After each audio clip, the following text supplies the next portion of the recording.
সস্তার রত্ন কেন বিপজ্জনক, আমি পুরো বিষয়টা বলবো। তার আগে অবশ্যই আমাদের পেজটা ফলো করবেন এরকম ছোটোখাটো কন্টেন্ট আবার পাওয়ার জন্য। আমরা অনেকে অনেক দোকানে যাই, অনেক কম দামে আমাদের পান্না দেখায়, অনেক কম দামে রুবি দেখায়, অনেক কম দামে পোকরাজ দেখায়। কাস্টমার আসে, দাদা আপনাদের কাছে এত টাকার রেট, আপনাদের কাছে এমনি রেট, আপনাদের যে দাগ লাগছে রত্নগুলো, কিন্তু আমি অন্য জায়গায় দেখলাম 2000 টাকায় পান্না, 3000 টাকায় পোকরাজ।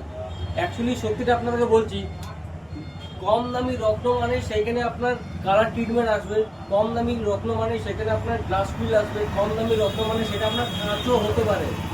তো রত্ন কি করে, রত্নর প্রতিটা রত্নের মধ্যে একটা এনার্জি ফ্রিকোয়েন্সি থাকে, সেইভাবে কাজ করে।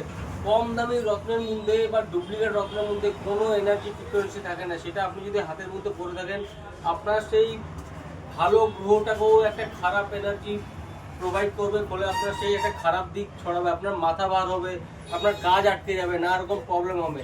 রত্নের মধ্যে মাথায় রাখবে, রত্নের মধ্যে অরিজিনালি ইনক্লুশন থাকবে, রত্নের মধ্যে দাগ থাকবে। রত্ন একটু দামি হলে কি হয়, রত্ন ন্যাচারাল কালার থাকবে, ন্যাচারাল কালার কাটিংস আলাদা থাকবে, হালকা হালকা মাইন্সের মধ্যে দাগ থাকবে। তো রত্ন যখনই কিনবেন অবশ্যই দেখি কিনবেন। আর একটা কথা মাথায় রাখবেন, সস্তার চক্করে অবশ্যই যাবেন না।